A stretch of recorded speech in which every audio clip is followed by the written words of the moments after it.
Our session today is human trafficking, the warning signs.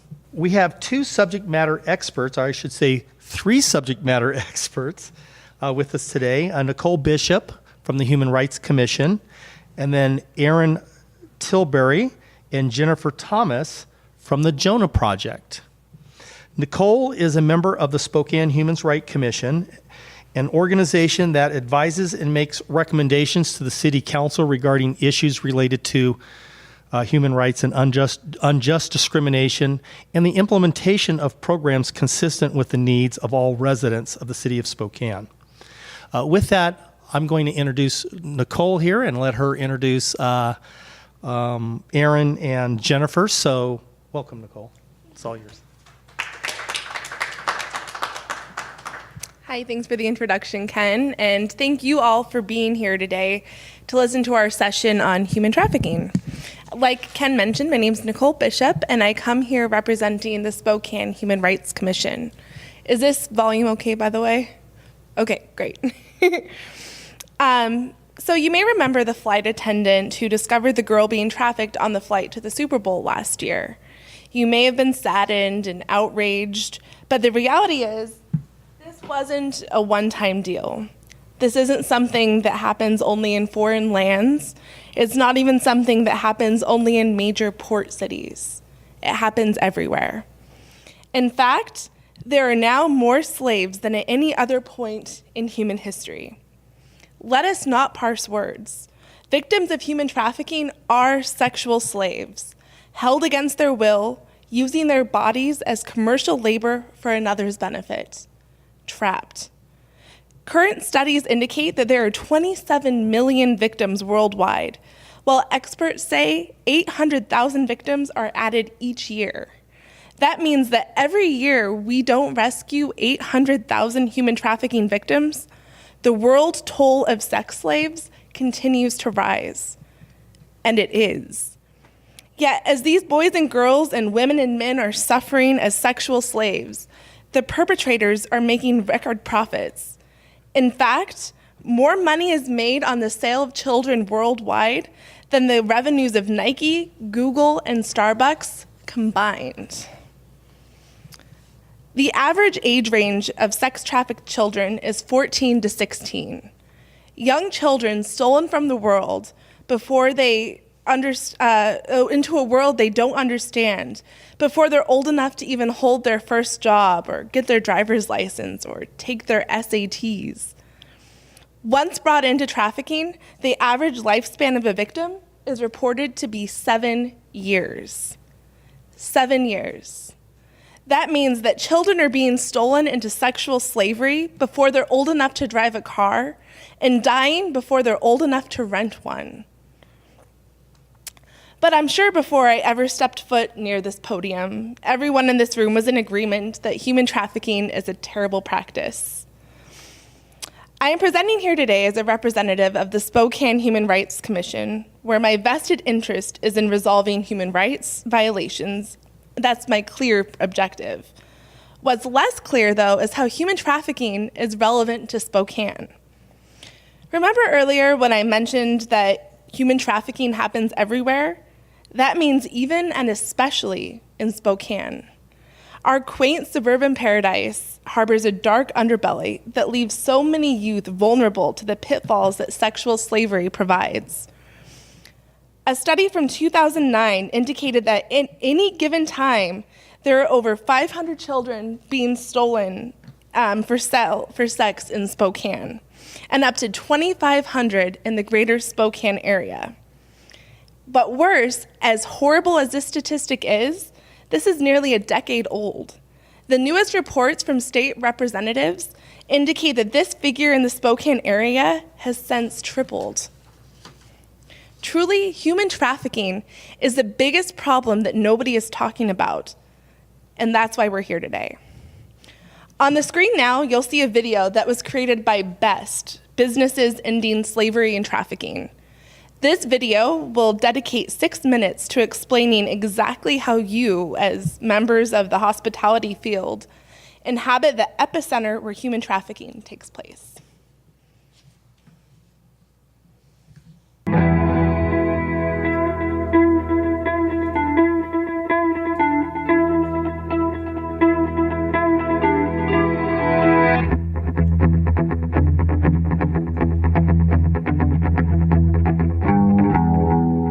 I'm Phil Hugh, Chief Development Officer for Red Roof Inn. Our company cares deeply about the safety and well-being of all of our guests and employees. We also strive to make a positive difference in the communities where our hotels are located. These are the reasons that we are the proud sponsors of this training video. While the issue of human trafficking is difficult to hear about, the good news is that our hotel staff and managers can make and have made a positive difference in the lives of human trafficking victims. In this video, you'll learn how to identify and prevent this criminal activity from taking place in your hotel. You'll learn how to protect your property, your guests, while also helping some of the most vulnerable girls, boys, and women in the community. Together, we can reduce the harm that trafficking poses to our industry and to our communities. In the hotel industry, years ago, we often joked about the guy that was renting the room for the hour. And it was kind of, oh, that guy, Mr. Smith, is here. He's just renting the room by an hour again. We didn't really identify with what was going on. And I think now we understand that there's a young lady or a young man's life really being abused there. There are people that are imprisoned or people that are in situations they aren't choosing. And we don't joke about the guy that comes in anymore and rents the room for the hour. We need to understand these kids are victims. Just because you are giving them money doesn't mean that this is not rape.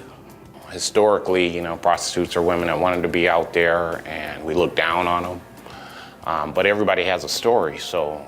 I was in school every day. I was on the basketball team, plenty of friends, always was doing activities after school, so everything was great.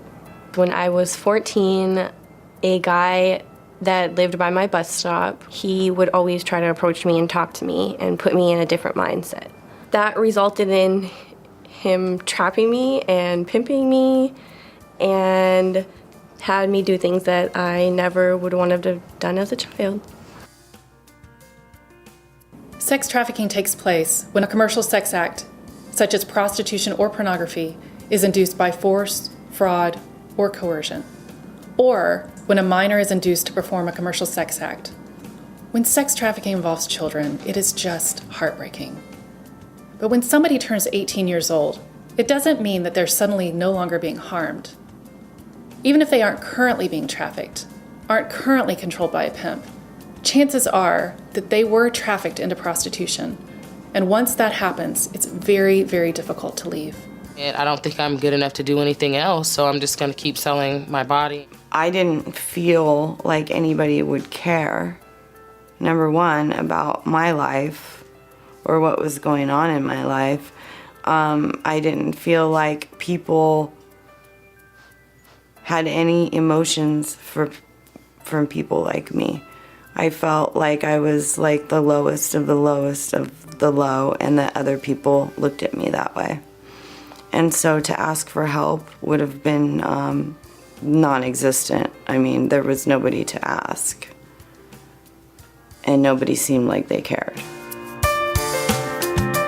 So after we had an opportunity to take some of the best classes, we had some staff members that had not gone through the classes, had then come back to the hotel, and within probably a week or so, one of our housekeepers identified something that was going on in a room that seemed a little strange.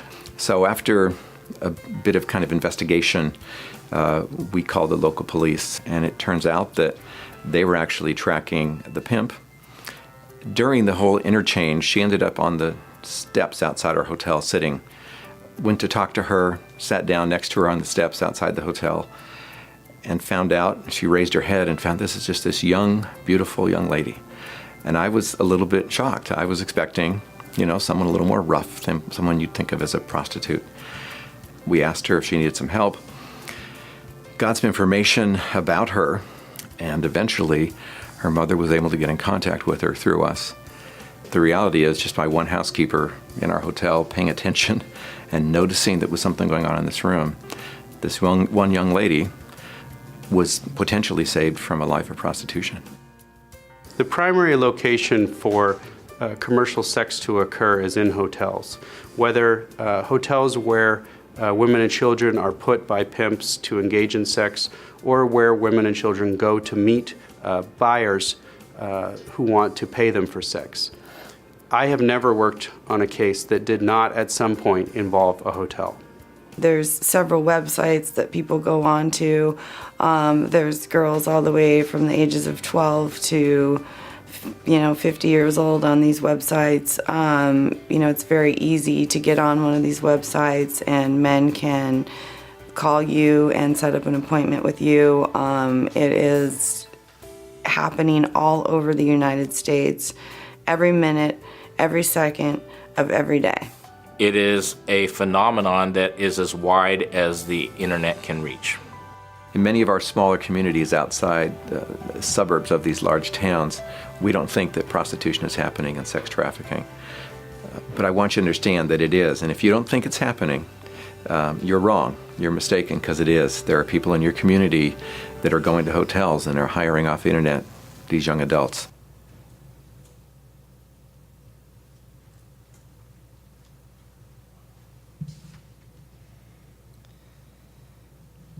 So in addition to serving on the Human Rights Commission, I'm privileged to serve as a volunteer director for the Jonah Project.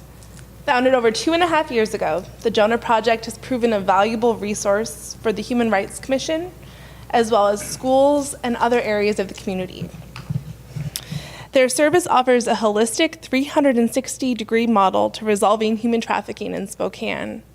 As you saw in the video, it's truly a pervasive subject that defies class, it defies status, it defies really anyone's at risk of that, and the Jonah Project helps to serve both preemptively and after the fact, and to provide aftercare.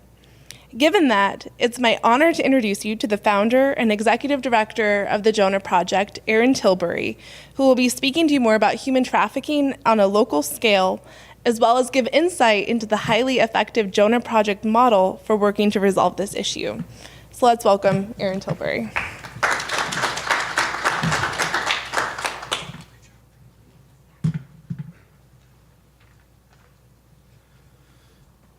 I really appreciate the opportunity to speak. I joke all the time that if you just get 2 or 3 people captive at a barbershop, I'll show up and I'll talk to them.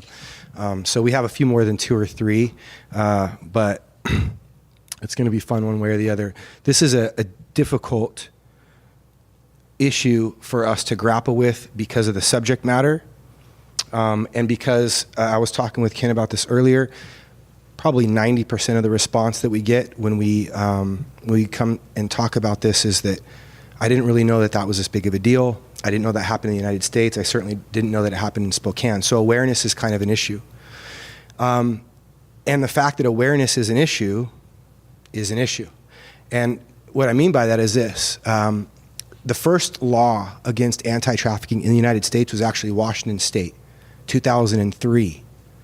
The next meaningful study that we had done was in 2008, and Nicole referenced that. And that's where we got some of the statistics that we have.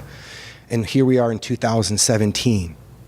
So we are a decade and a half past the time that we are aware enough to make a law for this, and we're still finding our way in the darkness.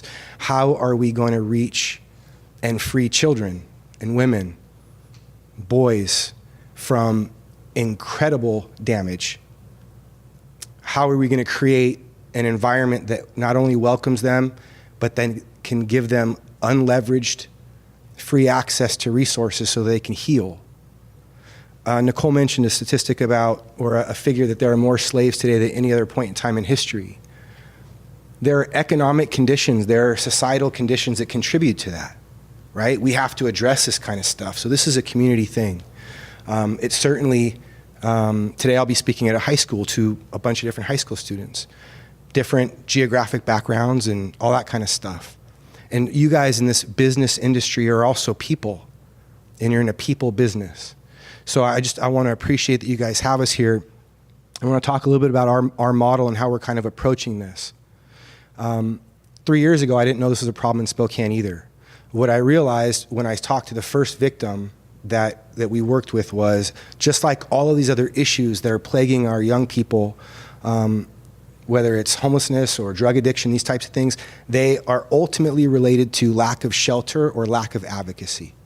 And that means that this stuff happens to kids and women that don't have any safe place to go or anybody in their corner.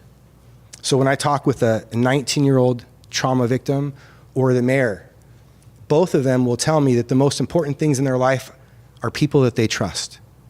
And so what we're talking about is an entire segment of our community that doesn't have relational trust and is not plugged in anywhere. They don't have a voice then. So as small as a group as this is, you guys having an event like this, it begins to give a voice to people that don't have one. And you should be applauded and encouraged for that. Literally 2.5 years ago, we didn't know about this issue. We've helped 76 people at this point with a full volunteer staff. In November, we started our first proactive housing. And so we have kind of our model and our approach, which is proactive, reactive, and transitional. And what that means is we want to just not, as a community, be forced to clean up a mess all the time. So you got to have housing that these young people and women can access before damage is done. We're told that 1 in 3 homeless kids will be solicited into prostitution within 48 hours of becoming homeless. If you talk to people in the foster care system, they will tell you about bad guys, pimps that will line up because they know at 18 years old, when that kid ages out, they've got no place to go. 74% of victims were once members of the foster care system. We're told nationally, and it's actually higher in some areas like here, that 1 in 5 homeless people will have reported being trafficked in their life. Now, there's 2 things we got to get there. It's 1 in 5 that are reporting. And we all know not everybody reports the damage that's done to them. The second thing is, okay, 1 in 5, what does that mean? It means 20%. It means that if this was a room of homeless teens, which I'm just going to go speak to in an hour,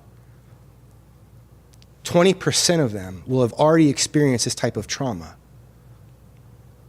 So we have a plan for how people are going to heal from that. The Jonah Project is going to approach it 3 different ways, right? The first piece is rescue and relocation.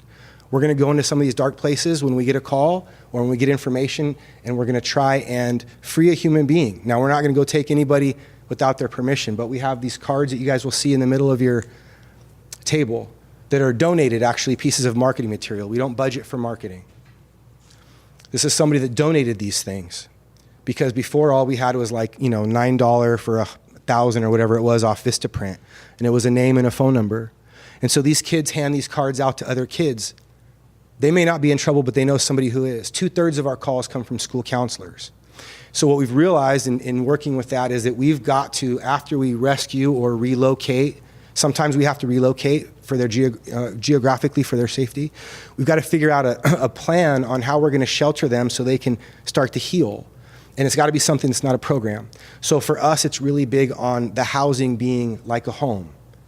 It's not another set of rules or hoops that they have to jump through. It's not that programs aren't great. Programs do a lot of great things for a lot of people. But ultimately, what we're talking about, that thing that I said was just as important to the 19-year-old as it is to the mayor of Spokane, relational trust can't be developed in a program. In fact, it's kind of the opposite. A program means leverage. If you backslide, if you don't jump through a hoop, if you make a mistake, sometimes you lose your standing in a program. It means you lose the relationships that you formed in that program. A program director's responsibility, right, is to get you through the program. What we believe is what's going to heal this kind of trauma is relationship. So when you have a shared resource like a home, where all of the women there can call it an equal home. There's no kind of thing to, no regulation or hoop that they have to jump through other than keeping their home. We find that contributes to healing more. And so that is what all of our models going to be based around. And then we have what I call transitional care, which is that instance where we've seen a human being begin to heal and then is moving on to their own choices again. Ultimately, what we're talking about with trafficking, Nicole used the word slavery. I know it's an abrasive word, but that's the deal. Regardless of what culture you live in and regardless of what point in time in history you've lived, somebody who's forced into labor and doesn't get to see the fruit and the benefit of that labor is called a slave. And that's what we're dealing with, right? So we're talking about a slavery and freedom issue. I was talking with Ken earlier, and he mentioned, there's some laws that we need to work on. And that's true. We're working on some of those things.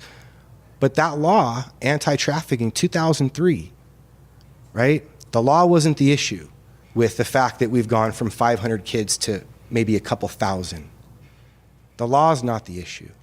The law wasn't the issue in 1960 when someone from the wrong skin color wanted to go use a voting booth or a restroom or a water fountain, right? The law wasn't the issue. The issue was that we didn't have people not affected by the issue willing to step up and be a voice for those that don't have one. That's why it's so important what you guys are doing today. Being willing to invite a group of people to talk about this and educate people, being willing to engage the issue, it gives a voice to people that don't have one. That has to happen for any kind of change. This healing environment, this home model that the Jonah Project has, a relational trust that all sorts of programs would promote. The reason that's so important, right, is it's a community telling a human being, we value you. It's one thing for my team of guys to go into a dark place and take a young woman out. It's a whole other thing for a community like you to rally around those human beings, to figure out a way to fund safe shelter, to jump in and volunteer to be advocates. That stuff changes lives. Because I can go rescue a young lady, and the statistics tell me that it'll be 4 rescues, 4, before she's finally safe. We can get that number from 4 down to like 1 by creating advocacy and shelter. And the goal, ultimately, for us as Jonah is to get that number down to 0, right? Whether it's 500 or 2,000 girls, 1 is too many. So we won't stop until it's 0. And I appreciate your time.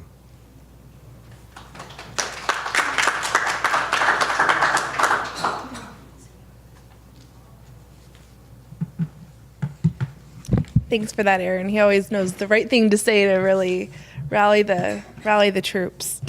And I think Aaron, in addition to everything else, that made the compassionate argument for why we need to dedicate time and resources to eradicate human trafficking very clear. Nobody wants to see the childhoods of the community's children stolen so that horrible people can make money off of the youth committing unspeakable acts against their will. Nobody wants to see this happen to adults either. Now, this is a clear human rights issue, which is why I'm speaking here as an advocate and member of the Human Rights Commission. While my role on the Human Rights Commission pertains to human rights, it also revolves around pursuing what is in the best interest of Spokane as a whole. This includes even economically. That brings me to the room with you today at the Hospitality Summit. There's no doubt that working to ease human trafficking is the compassionate thing to do. It's clearly something that would give many people in Spokane and across the country, the world, a better quality of life. It would put parents' minds at ease. It would protect our future. You have an important role in improving Spokane in that way. And more, you have a lot to benefit from it. Let's break down the facts about human trafficking. Even when reduced to pure numbers, the facts are staggering. Like I mentioned earlier, sex trafficking makes more money than Google, Nike, and Starbucks combined. Worldwide, it's a multi-billion-dollar industry. Each victim of sexual slavery is considered nothing but a reusable product to those who use them.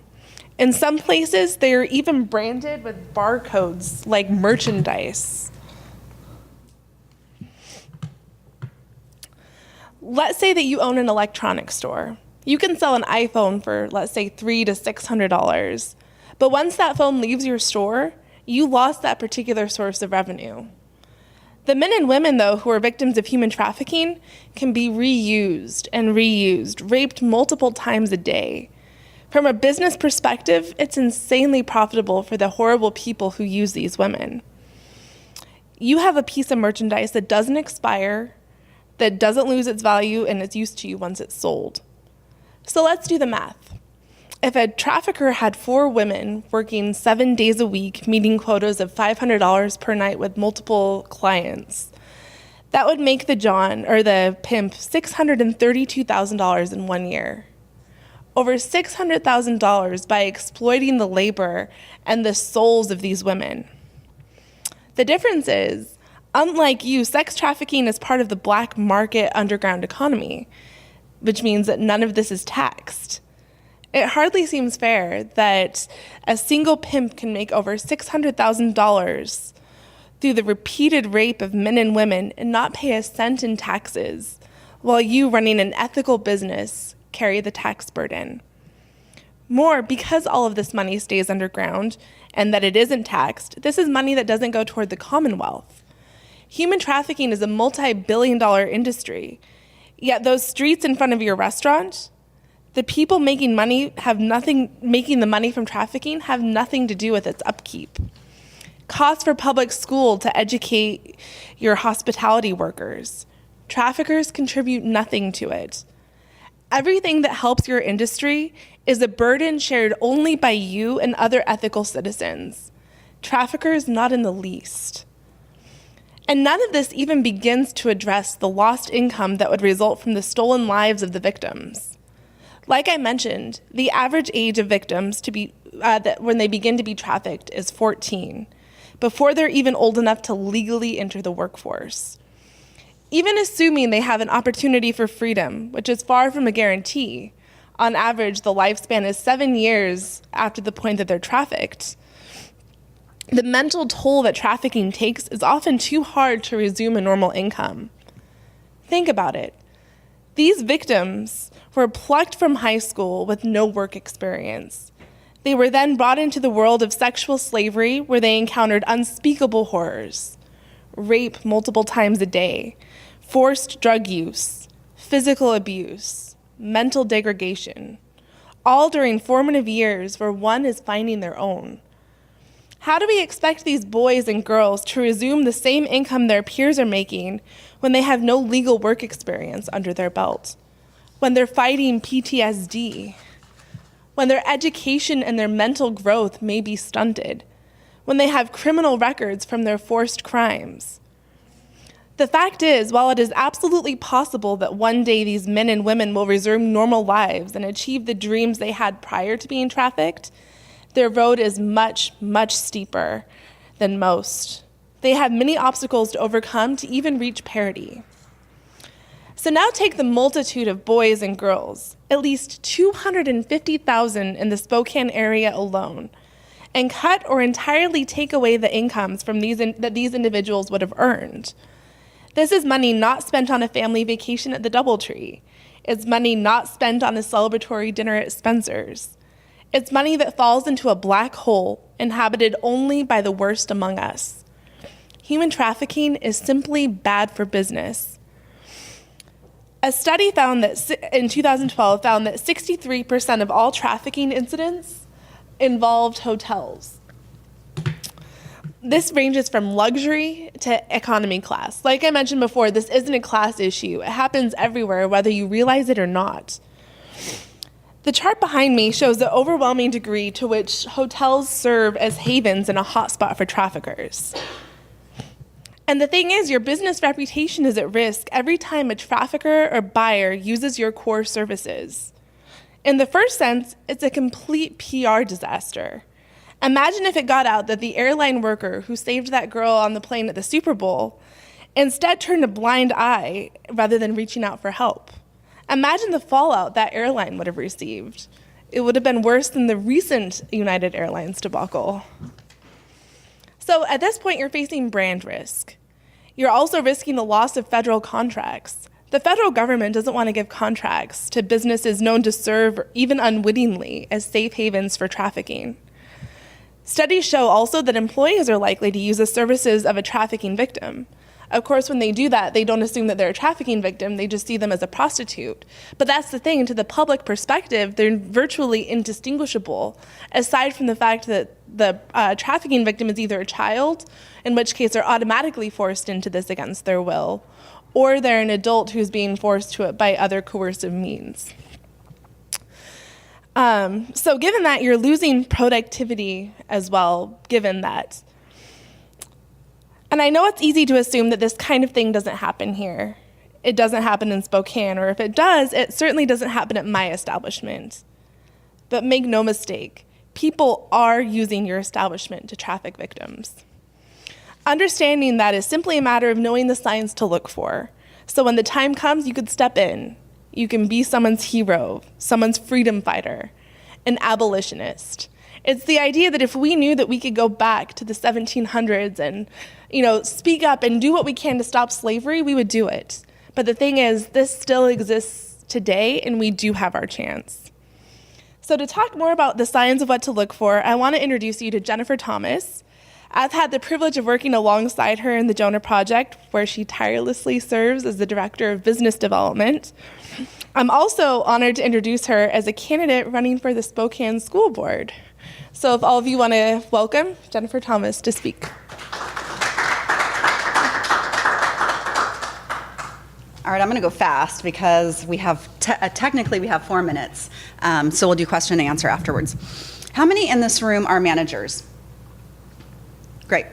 And front desk? Any front desk or housekeeping? Okay. So my clicker. I didn't practice with this beforehand. Okay. I have 3 minutes and I'm feeling flustered. I'm going to talk a little bit about signs of trafficking, but I want to wrap up with a story that I have. I was downtown and saw a girl being trafficked. I wouldn't have known she was trafficked if I hadn't seen it. But like Aaron and Nicole both said, thank you so much for being in here today. I think it's really difficult sometimes for people to come and hear about trafficking because it kind of makes your stomach turn. Like when I was putting the slides together, I just thought, I need a glass of wine, I want to go watch TV, I want to like go for a walk. I just didn't want to sit and have to deal with the facts. But here's a few quick things that you might see as front desk, as managers. Primarily your front desk and your housekeepers, I think, are going to see this before managers ever see it. And so literally, you are the ones who can save a life, who can save a girl. So guests, visitors, guests who are being dropped off by people where the person who's dropping them off is waiting outside in the car. High-level calls to one room, like lots of people going up there. Friend of a relative, like I'm going to go through these. I have a flyer, a handout that I can give you at the end also. Adults checking in with a minor who doesn't share his or her last name, looks unrelated. Simple question of like, oh, are you enjoying your time here in this city? Like maybe even asking them if they know where they're at, like what city they're in. Excessive use or towels or condoms as housekeepers. Very interesting, huge sign. Presence of multiple computers, cell phones, pagers, credit card swipes. Doors propped open, which may allow other guests or passersby to easily come in. Reports of a possible domestic violence or assault situation. Hotel guests or visitors systematically approaching unknown men in a bar or restaurant. Hotel guests or visitors leaving the bar or restaurant with the different men for a regular period of time. A guest renting pornography with a child or youth in the room. Do not disturb signs posted constantly. Refusal of the cleaning services, minors staying in a hotel room unaccompanied during school hours or with an adult who appears unrelated. And then these are general ones, not hotel related. Provocative clothing or shoes, excessive amounts of cash, alcohol or illegal drugs, persons who look very young with an adult who's older, but also young, checking in, paying a bill, requesting services, persons with signs of physical abuse, malnutrition, a person asking for free food or other items, persons appearing unusually agitated, afraid, distressed, unable to make eye contact, and a female with tattoos that we saw that picture earlier. So I was downtown at Boots Bakery. How many of you know Boots? Are y'all local? Okay. Boots is right on Main, and my favorite bakery because they're gluten-free. Anyways, there was this gal there. It was the same morning as the Women's March, and so everybody was sitting European style, like we were all sharing tables, and my friend and I were having breakfast, and I watched as this gal had people switch tables, and she would kind of talk a little bit with the people who sat down with her, but she was always looking over her shoulder. She wouldn't really make eye contact. She was really agitated and looked strung out. And I initially just thought oh man, she probably had a really rough night, as most of us would. And as I watched her longer, I realized this is more than just strung out or hungover and had a rough night. So she kept falling asleep at the table, and the wait staff would come by and be like, you can't fall asleep, but if you need another cup of coffee, we'll help you. So the staff was phenomenal and an integral piece of this. So Allison, the owner of Boots, on my way out, I was offering to buy a meal for this gal, and Allison walks by and she's like, oh, we got her covered. And I followed Allison to the kitchen and I said, Allison, I think that something more is happening with her than just her being hungover. And she said, and I said, I think she's being trafficked. And she's like, really? And right then one of her staff people said, yeah, she was asking where the nearest Greyhound was earlier. I was like, I know it. She's totally being trafficked. So I said, do you mind if I approach her? She didn't mind. I approached her. Sure enough, she wouldn't make eye contact again. So that is a huge sign, not making eye contact, really agitated. I said to her, if I could get you someplace safe, do you want to be someplace safe? She said, she barely shook her head, and she's like, yeah. And she's like, but I can't talk to you, I can't talk to you. So I called this number on these cards. Take as many of these as you want. And of course, it's a hotline for the Jonah Project, and Erin came down with a team of people and got her, we did an intake with her. She had been at the Grand. She'd been at the Grand. Not like at some cheap motel somewhere else. She'd been at the Grand. She'd been there at least one night. She couldn't remember for sure. She woke up in a porta potty. She'd been beaten head to toe and had like scars of wounding on her body. The moral of the story is, you will see this. You will see it. Driving home tonight, you'll probably see things in a different way than you've ever seen them before. I see girls at bus stops and I cry. And so, if you want to hear more, like I said, we'll do question and answer in your transition time. You can take this and you can text us and just say, hey, I was at the meeting today, I'd like some more information. We can get that to you. I have these flyers from Best. But thank you for being here. Thank you for choosing to see what's unseen. And thank you for protecting the most vulnerable in our community.